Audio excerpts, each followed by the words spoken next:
Saya nanti malam pulang ke Jakarta. Jalan yang benar ke Jakarta ke arah timur atau barat? Kok nggak tahu itu? Timur atau barat? Barat ya. Kalau saya bilang begini, nggak mau ke arah barat, jalannya nggak baik.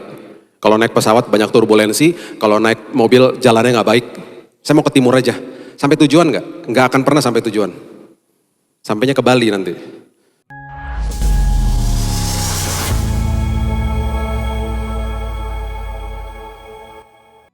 Bapak yang baik, terima kasih Bapak buat hari yang baru, kesempatan yang baru. Dan setiap hari Engkau katakan kepada kami, kasih setia, rahmat, dan kesetiaan-Mu itu baru bagi kami. Itu sebabnya Tuhan, hari ini kami mengucap syukur, berterima kasih bahwa kembali kami bisa duduk tenang di bawah kaki Tuhan dan mendengarkan nasihat daripada Roh Kudus. Tuhan, teduhkan hati kami, nasihati kami, bahkan tegur kami. Di dalam nama Tuhan Yesus kami berdoa, kita sambut firman kebenaran, kita sama-sama katakan amin, amin, amin, haleluya. Silakan duduk, shalom. Ada sebuah prinsip di firman Tuhan tentang dua buah aspek kehidupan yang seringkali kita terbalik-balik. Kita mau belajar itu pada pagi hari ini. Prinsip itu adalah kita patut mengerti yang namanya kebutuhan dan juga yang namanya keinginan. Kebutuhan manusia di dalam aspek kehidupan manusia, kebutuhan itu bahasa aslinya adalah kreia. Ketika kita bicara soal kreia atau kebutuhan manusia yang Alkitab beberkan, itu berbicara tentang keselamatan, tentang melepaskan keterikatan dosa, mengerti saya bertumbuh di dalam kasih karunia Tuhan, tidak hidup di bawah kepahitan dan seterusnya. Itu kebutuhan yang paling penting dalam hidup manusia yang selalu Tuhan mau itu beres dulu. Kemudian ada satu sisi lagi dari kehidupan kita yang merupakan sebuah keinginan diri kita. Bahasa aslinya adalah epitomia atau keinginan daging. Keinginan daging, tidak semua keinginan daging itu salah. Tetapi keinginan ketika tidak terregulasi oleh kebenaran firman, maka keinginan itu menjadi keinginan yang salah, yang melenceng, dan bahkan bisa merugikan diri sendiri. Ya. Keinginan jika tidak terregulasi oleh kebenaran firman, semuanya pasti melenceng. Itu sebabnya firman Tuhan selalu mau supaya kita ini membereskan kreia kita dulu, kebutuhan kita dulu.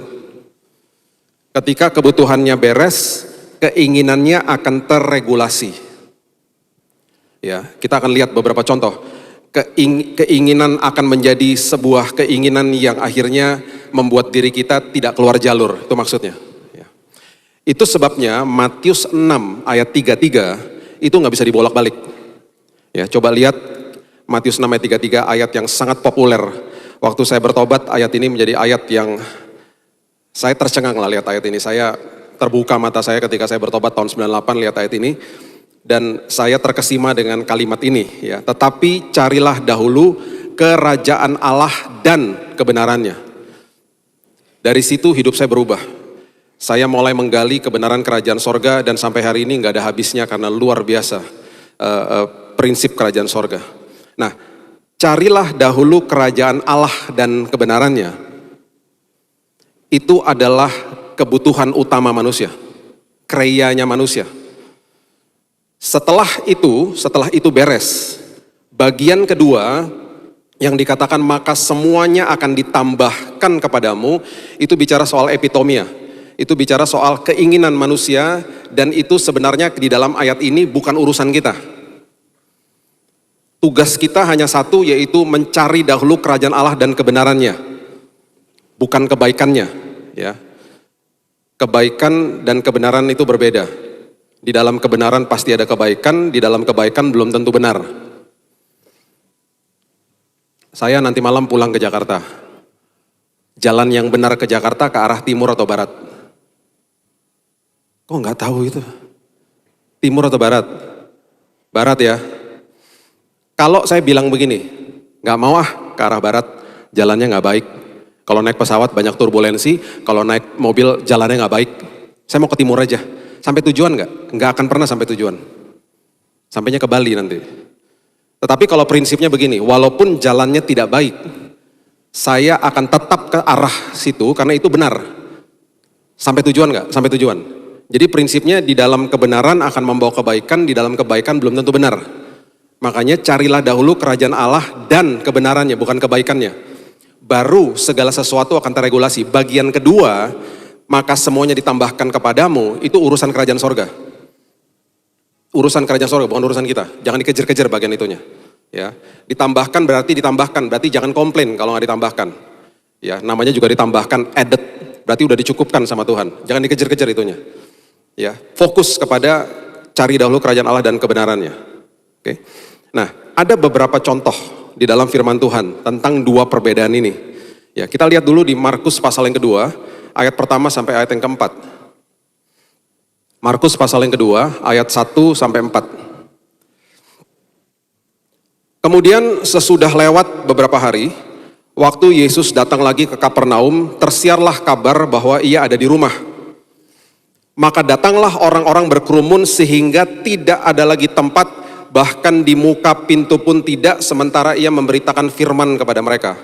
Ada orang-orang datang membawa kepadanya seorang lumpuh digotong oleh 4 orang. Saat itu sudah terbiasa kalau Yesus sedang ada di sebuah tempat, orang berbondong-bondong datang karena mengejar kesembuhan, mengejar mujizat.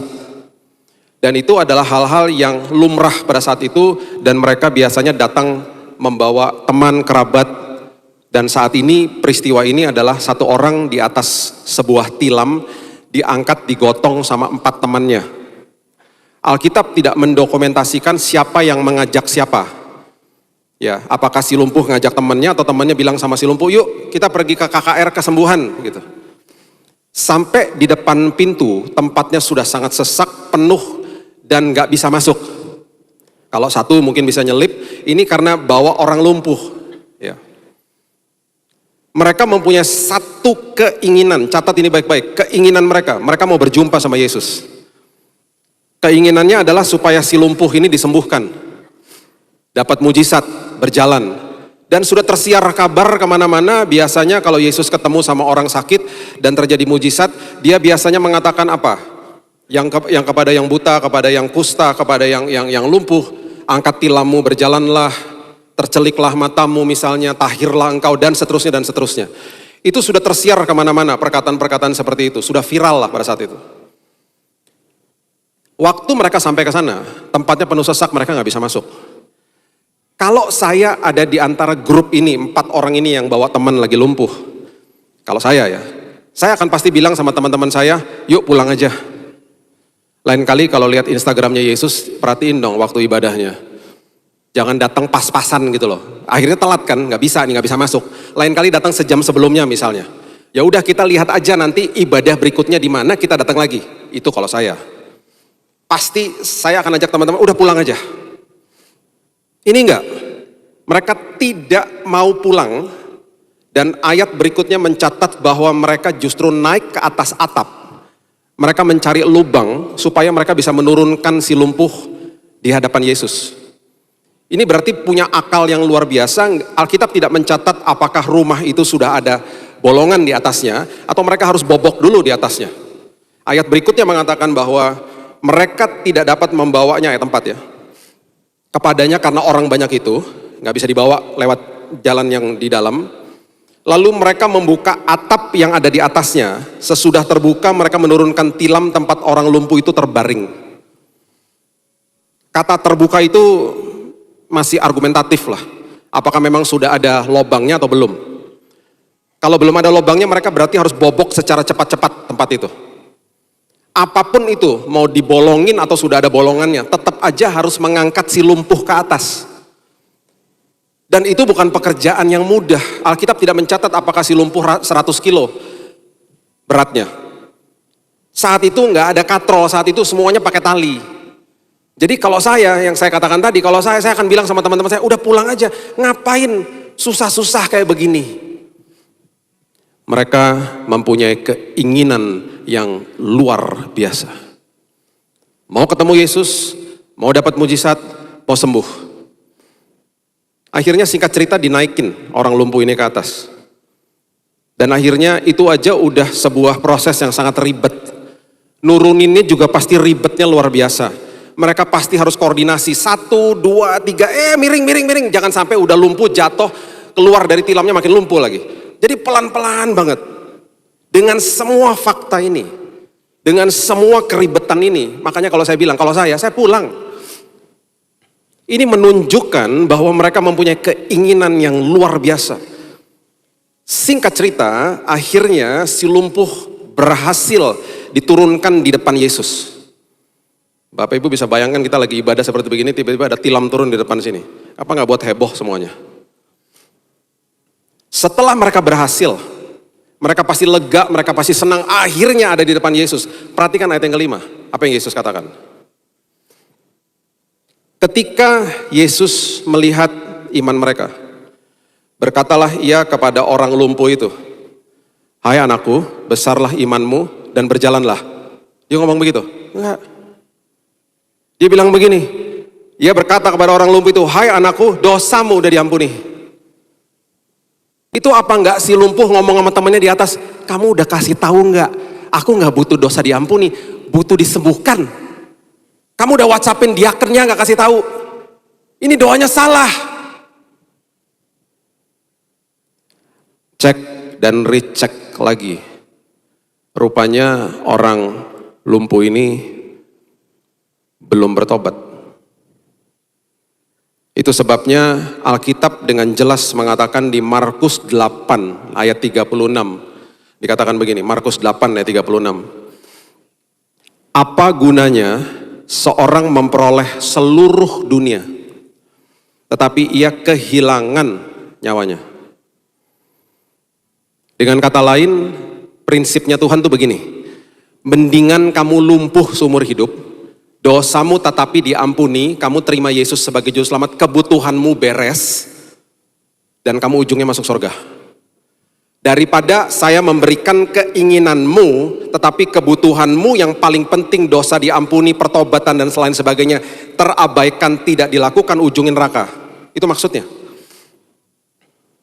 Jadi Yesus ketika lihat sebuah keinginan, dia bukan menjawab keinginan, dia menjawab kebutuhan terlebih dahulu. Jadi kalau doa A minta B, doa A dikasih B maksud saya, jangan komplain sama Tuhan. Doa B dikasihnya A sama Tuhan, jangan komplain karena Tuhan menjawab kebutuhan supaya keinginan terregulasi. Saya nggak akan teruskan pembacaan di perikop ini, nanti Bapak Ibu baca sendiri. Di ujung daripada kisah ini, si lumpuh disembuhkan Tuhan. Akhirnya. Dan semua orang yang dalam ruangan itu takjub. Sebelum keinginannya diberikan sama Tuhan, kebutuhannya diberesin dulu. Dan itu prinsip kehidupan. Tanpa kita sadari, roda kehidupan pun seperti itu. Saya punya keinginan mau jadi pandai. Kebutuhan saya harus belajar ke sekolah.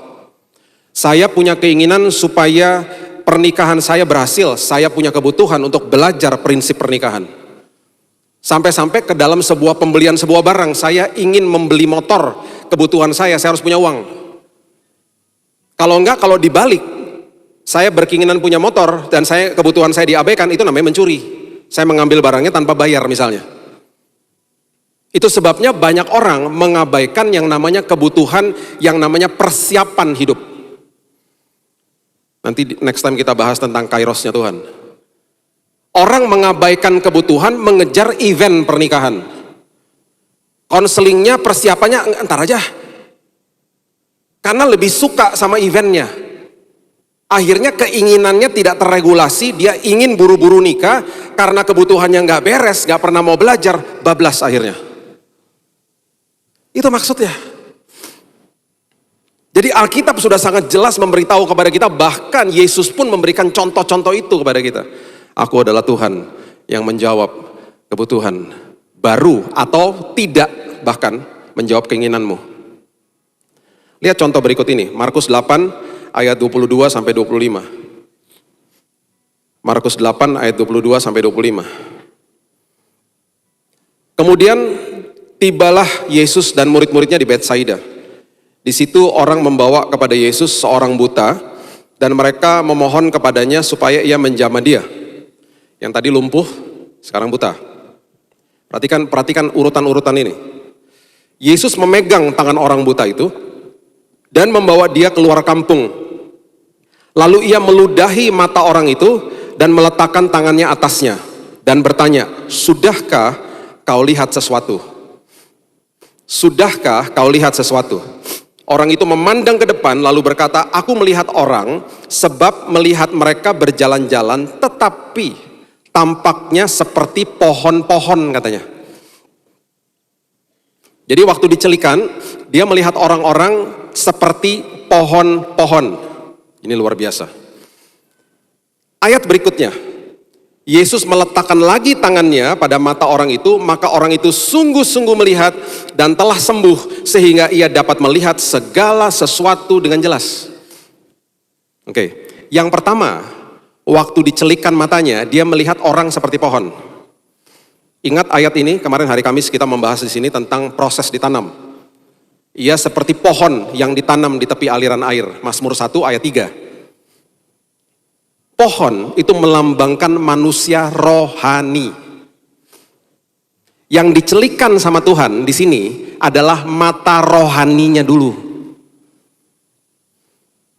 Yang dicelikan sama Yesus adalah mata rohaninya dulu. Baru setelah itu diteruskan berikutnya, akhirnya dikatakan dengan jelas, melihat dengan jelas, mata jasmaninya baru terbuka. Di dalam proses-proses kesembuhan pun, dia menunjukkan kepada kita, memberikan contoh kepada kita, bahwa aku adalah Tuhan yang menjawab kebutuhanmu, baru keinginanmu. Supaya keinginanmu terregulasi sama aku. Supaya kamu ngerti, supaya ketika aku kasih apa yang kamu inginkan, kamu menjadi pengelola yang luar biasa, karaktermu sudah diubahkan, kamu sudah bertumbuh di dalam kasih karunia Tuhan. Itu yang paling penting. Sampai-sampai ke dalam proses ini pun, Yesus itu menggambarkan sesuatu yang sangat luar biasa. Makanya dia tanya, lihat apa? Lihat orang-orang seperti pohon-pohon, itu mata rohaninya. Karena pohon adalah lambang daripada kerohanian manusia saat itu. Semua yang diajarkan di Alkitab waktu saat itu juga mereka ngerti lah maksudnya. Ya. Beberapa belas tahun yang lalu lah ya. Ada seorang anak muda di rumah saya setelah selesai kelompok sel. Dia nggak mau pulang. Kelompok sel di rumah itu biasanya waktu saat itu ya.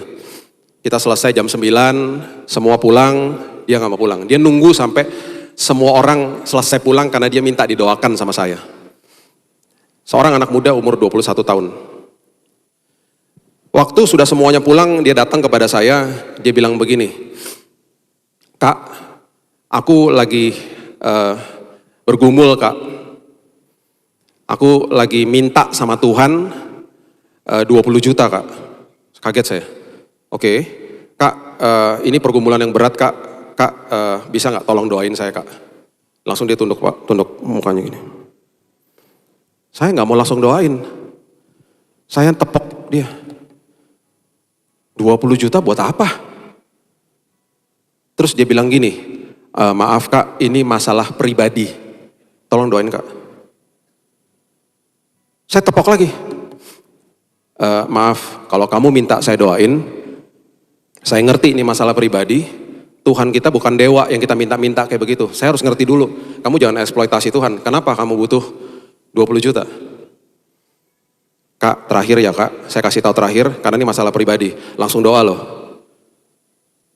Saya nggak pernah bilang iya, tidak pernah mengiyakan. Gini kak ya, singkat ya. Saya punya utang 20 juta. Ayo kak, doa. Saya tepok lagi. Utang kemana? 20 juta. Maaf kak, tadi kan saya udah bilang masalah pribadi. Ya saya ngerti masalah pribadi. Saya mau tahu kamu utang kemana. Kita nggak bisa main sembarangan doa-doa aja. Terakhir loh kak, terakhir. Utang kredit card kak, ayo kak, doa. Saya tepok lagi. Kredit card 20 juta, buat beli apa? Umurmu masih 21 tahun, beli apaan? 20 juta, mulai nangis. Mulai nangis, tiba-tiba ada sedikit marahnya, udah mulai marah. Ini kan masalah pribadi. Nah loh, di rumah saya loh. Mulai dibentak saya sama dia. Udah dong, saya beli baju, tuh udah ayo doa dong. Saya tepok lagi. Beli baju di mana? 20 juta. Beli baju sampai 20 juta. Tiba-tiba dia matanya mendelik ke saya. Waktu saya tanya beli di mana. Dan kemudian dia mulai agak naik suaranya. Dan dia mulai bilang, saya beli baju. Mau di mana kek, mau apa kek. Kan gak ada urusannya, ini kan masalah pribadi. Terus dia bilang gini, susah amat sih disuruh doa. Hamba Tuhan dimarah-marahin. Di rumah sendiri. Saya bilang gini, saya cuman mau tahu kenapa kamu sampai beli baju sampai 20 juta. Tiba-tiba dia berdiri di depan saya. Dengan mata yang mendelik dia berdiri di depan saya.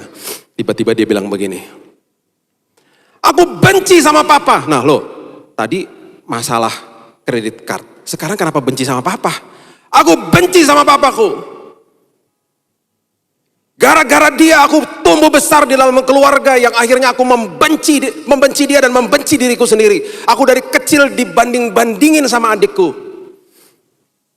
Katanya dia lebih cantik daripada aku sehingga aku tumbuh besar, aku tidak percaya diri. Sampai aku mau beli-beli baru baju-baju mahal untuk menutupi ketidakpercayaan diriku. Aku benci sama dia. Tuh puas gak? Doa susah amat sih. Itu ya waktu dia berdiri ya. Saya kan dalam posisi duduk, saya kan lihat dia begini. Saya dalam hati gini, ditampar nih aku. Hamba Tuhan di rumahnya sendiri loh. Udah malam loh. Terus akhirnya dia duduk. Terus akhirnya saya bilang gini, nah kalau gini kan saya ngerti duduk perkaranya.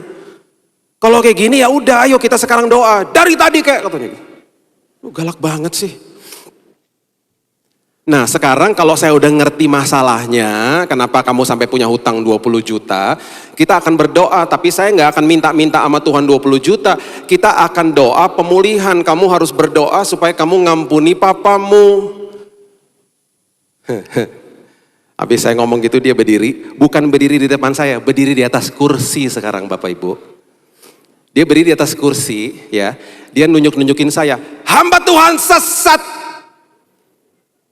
Orang disuruh doa minta 20 juta, kenapa sekarang doa pengampunan buat papa? Buat apa? Gak ada hubungannya.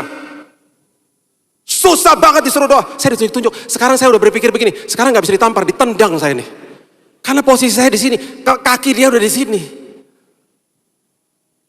Dia ngamuk-ngamuk depan saya.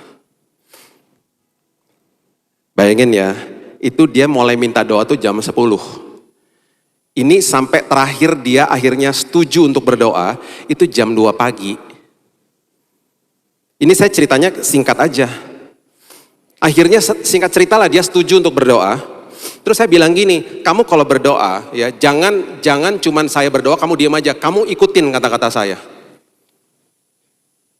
Jadi waktu dia berdoa melepaskan pengampunan buat bapaknya, saya suruh dia ikutin kata-kata saya, itu sampai gulung-gulung di bawah. Karena betul-betul sampai berbusak mulutnya. Karena begitu pahitnya sama bapaknya. Selesai berdoa sekitar jam 2.30 pagi, dia duduk, dia minta maaf.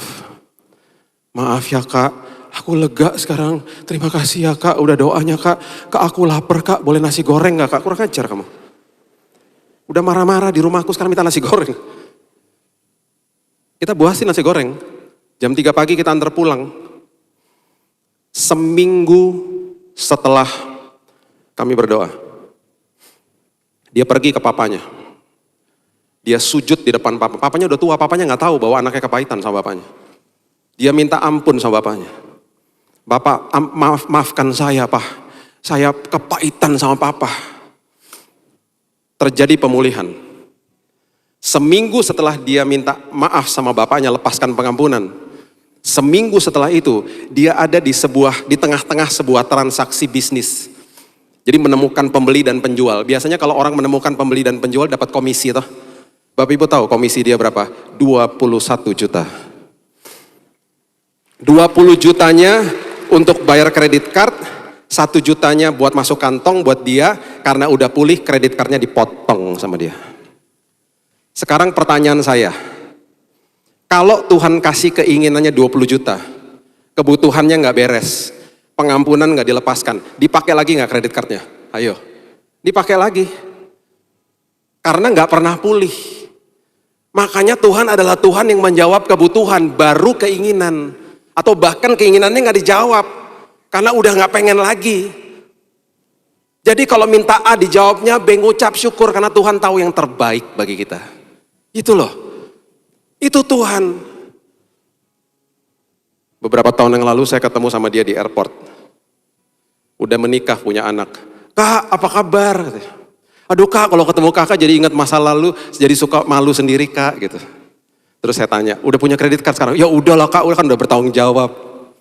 Aku bahkan sekarang bantuin teman-teman yang ngalamin seperti aku katanya. Puji Tuhan. Saya akan kasih 2 ayat lagi sebagai contoh yang luar biasa. Yohanes 3 ayat 1 dan ayat 2, ayat 1, 2 dan 3. Coba lihat Yohanes 3 ayat 1. Adalah seorang Farisi bernama Nikodemus, seorang pemimpin agama Yahudi. Ia datang pada waktu malam kepada Yesus dan berkata, Rabi, kami tahu bahwa engkau datang sebagai guru yang diutus Allah. Sebab tidak ada seorang pun yang dapat mengadakan tanda-tanda yang engkau adakan itu jika Allah tidak menyertainya. Nikodemus, pemimpin agama Farisi, agama Yahudi, orang Farisi datang kepada Yesus malam-malam karena udah pasti dia nggak mau teman-temannya lihat.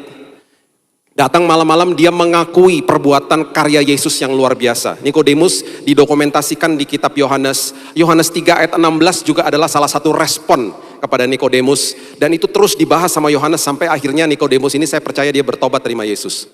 Karena dia adalah salah satu orang yang memberikan rempah-rempah kepada tubuh Kristus ketika Yesus mati di kayu salib. Ya. Dan bahkan dia membela Yesus di depan teman-temannya. Ini konteksnya pujian. Dia memberikan pujian kepada Yesus. Kalau engkau tidak disertai Tuhan, roh Tuhan tidak di atasmu, nggak mungkin kau melakukan perkara-perkara besar ini. Ini konteksnya pujian. Orang kalau diberikan pujian, respon normalnya apa? Bajunya bagus deh, terima kasih.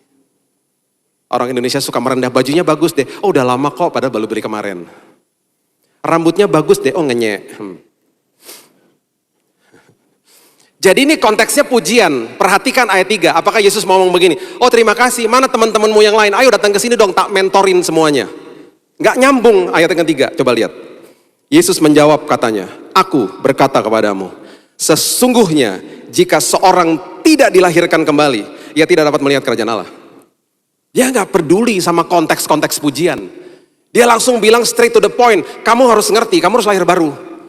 Saya nggak butuh puji-pujian kayak begini. Kamu lahir baru kamu bisa lihat kerajaan Allah. Itu sama aja kalau bapak ibu ketemu saya di mall. Pak Billy apa kabar pak? Bajunya bagus deh. Bertobatlah karena kerajaan Allah sudah dekat. Apa nggak langsung telepon betan itu jangan diundang lagi pendeta sesat. Aku muji-muji dia, aku suruh bertobat di mall. Makanya Yesus ya kalau masih ada sampai hari ini.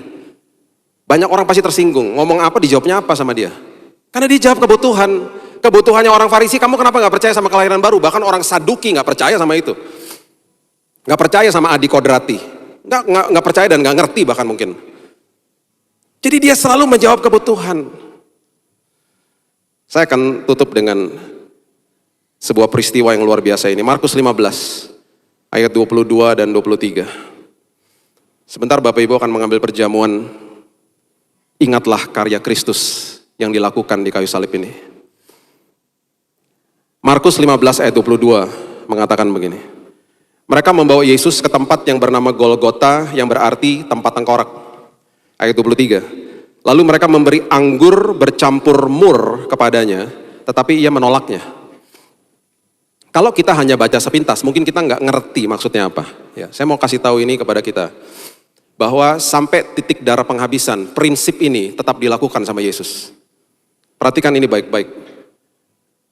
Saat itu merupakan sebuah budaya bagi tentara Romawi untuk memberikan anggur bercampur mur. Bukan cuka ya, anggur bercampur mur. Anggur bercampur mur itu adalah penangkal sakit bagi orang-orang yang sedang disalib. Sejarah mencatat, biasanya kalau disalib itu kondisi tubuh, nerve system, ya, sistem saraf, itu mulai mati satu-satu, bahkan bergerak pun itu sakitnya luar biasa, bahkan beberapa anggota tubuh itu nggak bisa digerakkan lagi, udah mati udah sarafnya. Dan ketika mereka diberikan anggur bercampur mur, itu supaya ketika mereka matinya itu bahasa Inggrisnya dikatakan bearable atau shortcut, jalan pintas, lebih enak, morfin maksudnya ini. Supaya matinya tuh tidak sesakit itu gitu loh. Nah biasanya orang yang sudah sekarat, sudah sakit di kayu salib, ketika melihat anggur bercampur sama mur, itu badannya bisa gerak sendiri, menyambut anggur bercampur sama mur, karena itu morfin bagi mereka, penangkal sakit. Alkitab mencatat dengan jelas, Yesus menolak minum itu. Saya mau beritahu kepada kita, tubuh kita didesain dan diciptakan sama Tuhan untuk punya keinginan menolak sakit. Keinginan pertama daripada tubuh kita adalah menolak sakit ketika ada sakit. Itu sebabnya ketika kita pegang tekok panas di dapur pagi-pagi, nggak sengaja kita pasti tangan kita begini, au, pasti kan gitu. Nggak ada orang pegang tekok panas terus gini, au, tangannya gitu. Ya lepasin dong. Ibu-ibu masukin tangan ke dalam tas, ada peniti kebuka, pasti gini, au, pasti kan gitu. Tubuhnya punya keinginan tidak mau sakit. Nggak ada yang pegang peniti terus gini, au, nggak ada. Tangannya pasti dilepasin. Saya pernah masuk ke tempat pemadam kebakaran di kota Anaheim. Lagi bawa anak-anak waktu itu masih kecil. Karena saya lihat mereka lagi having a break, lagi ngaso, nggak ngapa-ngapain, saya masuk ke dalam, karena truknya kan besar-besar. Saya bawa anak-anak saya bilang, guys mau lihat truk pemadam kebakaran nggak? Mau ya, saya masuk ke dalam. Diajak tur sama orangnya ke dalam. Saya nggak pernah lupa. Dia bilang begini sama saya, salah satu pelajaran yang sangat penting, dia bilang begini. Kalau saya lagi masuk ke dalam ruang yang penuh dengan asap, rumahnya kebakaran, dan saya lagi meraba tempat itu, saya tidak boleh SOP-nya memegang tembok tuh begini, nggak boleh. Karena kalau ada strum yang terbuka, saya akan pegang strumnya, saya mati. Jadi SOP-nya pemadam kebakaran, dia bilang, saya harus pegang tembok tuh begini tangannya. Kalau ada strum, dia akan lepasin keluar, tangannya aman. Saya sampai bengong ngeliatin dia. Oh gitu ya, iya. Itu tips yang berharga, dia bilang. Jadi kalau ada ruangan berasap, jangan pegang temboknya begini, pegangnya kebuka. Karena tubuh kita dirancang untuk tidak mau sakit, dan itu adalah refleksnya kita. Dia katakan gitu. Yesus, dia punya keinginan tidak mau sakit, karena tubuhnya sama seperti kita, tubuh manusia.